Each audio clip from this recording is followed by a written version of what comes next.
कथा है।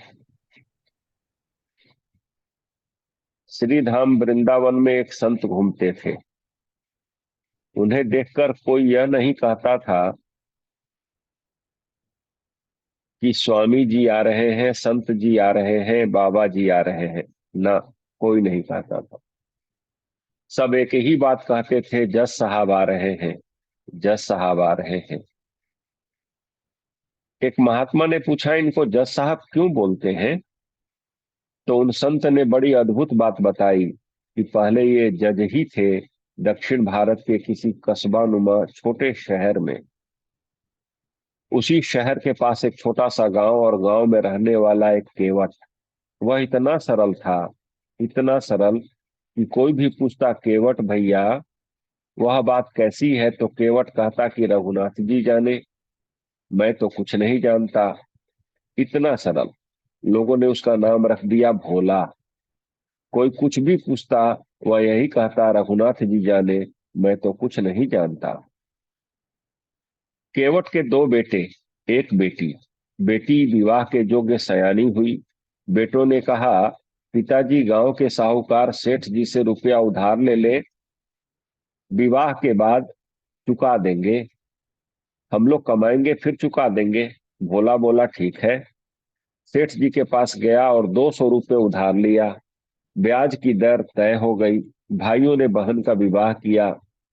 बेटी घर से विदा हुई। केवट ने घर छोड़ दिया और गांव में ही स्थित श्री रघुनाथ जी के मंदिर में रहने लगा। बस उसके लिए तो रघुनाथ जी ही सब कुछ थे। मंदिर में रहता, झाड़ू लगाता, रघुनाथ जी का दर्शन करता, आनंदित रहता। बेटों ने कमाई की, पैसा केवट के पास लाए और कहा, पिताजी पैसा जिनसे लिया है वापिस करें। केवट गया, सेठ जी को रुपया वापिस कर दिया, ब्याज भी दे दिया। सेठ जी ने रसीद लिख दी, हिसाब किताब चुकता, पाई पाई से पैसा प्राप्त। केवट को दी रसीद और केवट से कहा, पढ़ो क्या लिखा है। केवट बोला, मैं कुछ नहीं जानता, रघुनाथ जी जाने।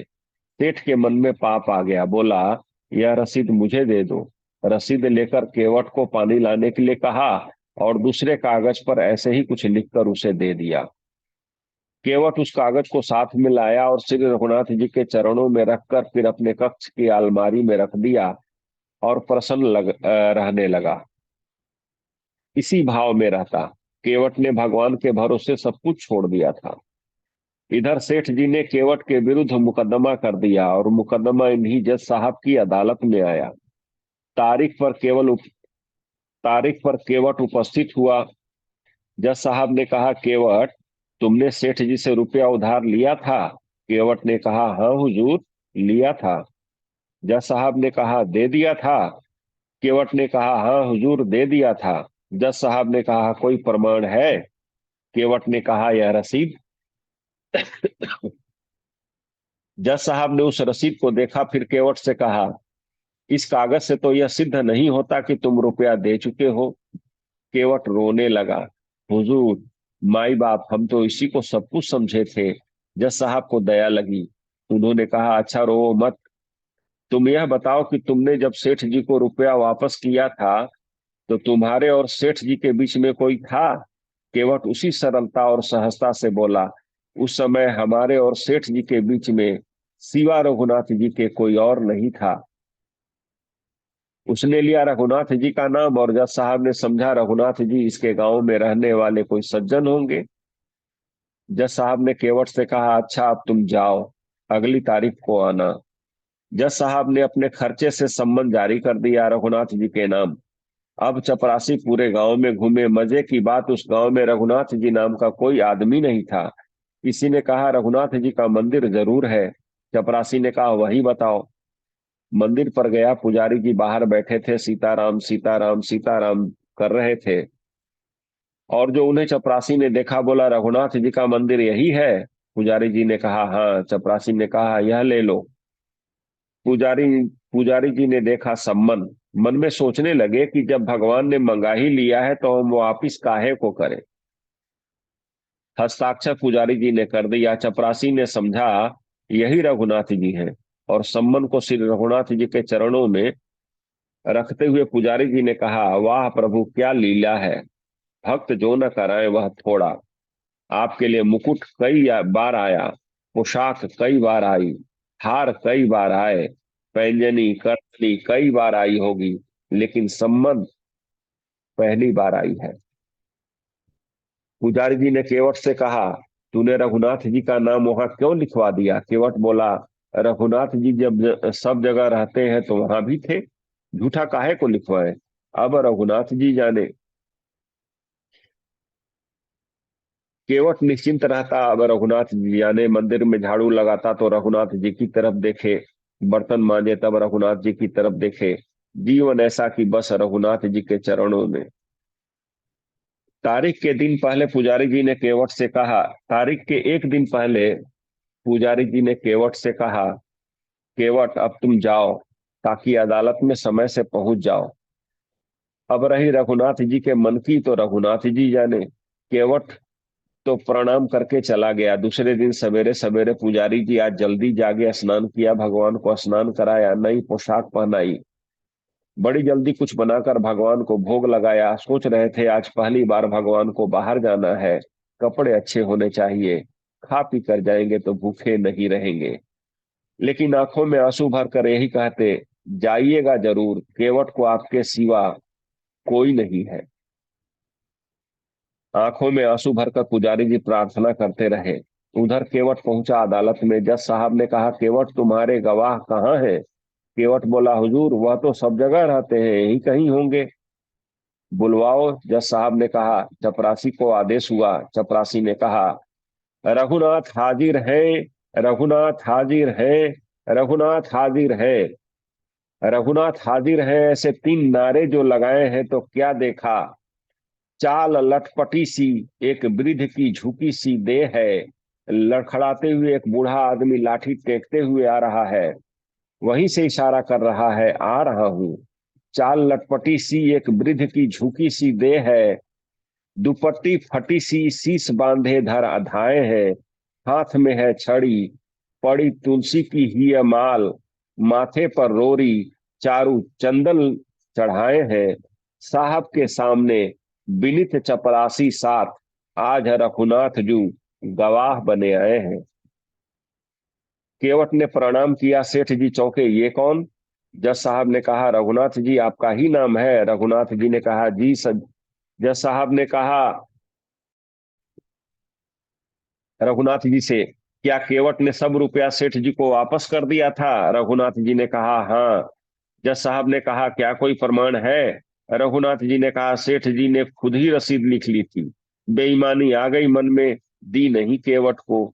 सेठ जी को यहीं रखा जाए, इनकी बैठक में रखा हुआ रजिस्टर मंगाया जाए, उस रजिस्टर में रसीद अब तक सुरक्षित है। सर्वांतर्यामी भगवान से क्या छिप सकता है। चपरासी को भेजा गया, रजिस्टर मंगाया गया, रसीद मिल गई। सेठ जी दंडित हुए। केवट बाइज्जत बरी हुआ। गवाह महाराज तो चले ही गए थे।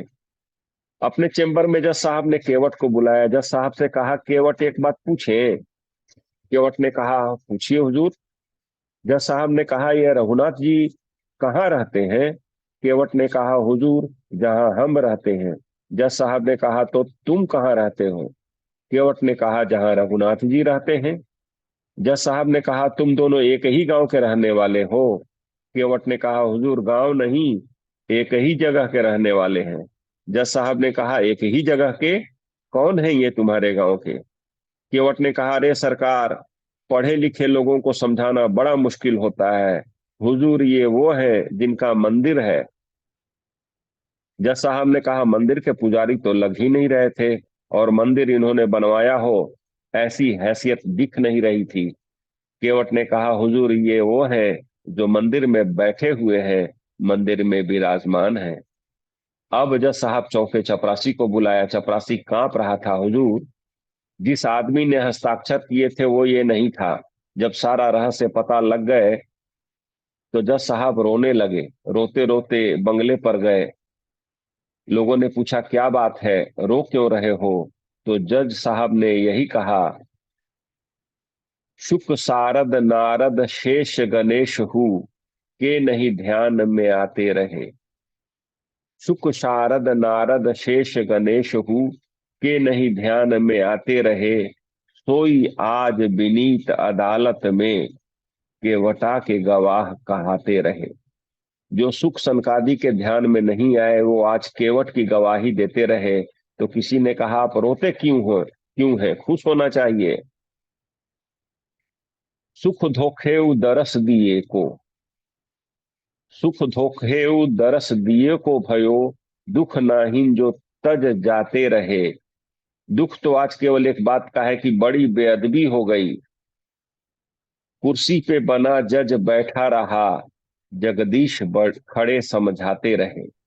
मैं कुर्सी पे जज बना बैठा रहा, और जिनकी अदालत में एक दिन सबको उपस्थित होना पड़ेगा, वे भगवान खड़े खड़े गवाही देते रहे। ऐसा भाव भरा रोते रहे। पद से इस्तीफा दे दिया, साधु बनकर वृंदावन आ गए। वृंदावन आकर भी भगवान के मंदिर के अंदर नहीं जाते थे, सड़क पर बाहर से ही धूल माथे पर चढ़ा लेते थे। क्यों? आ तो गया हूँ, मगर जानता हूँ, तेरे दर पे आने के काबिल नहीं हूँ। तेरी मेहरबानी का है बोझ इतना, जिसे मैं उठाने के काबिल नहीं हूँ।